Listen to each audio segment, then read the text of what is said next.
Hey guys, it's Mark at American Suspension. This is our new control unit for our Ram Air system, our strategic air command, patent pending.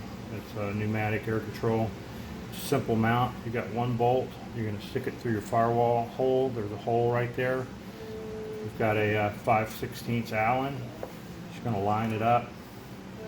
The hole in the back.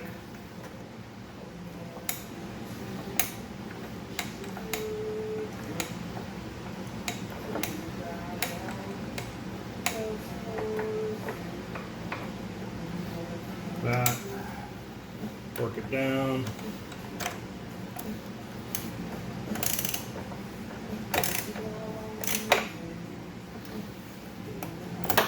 That's it, it's installed. You're going to hook your supply line here. You hook your rear up to the next one. If you're running front air, you hook it to the next one. And this is your dump. You're going to run a line down with your transmission line to the bottom, so when you dump it, all the air shoots down. You pull out to open the pathway. This will fill. This is your fill button. When you're done, you push it in. That closes it off from the supply.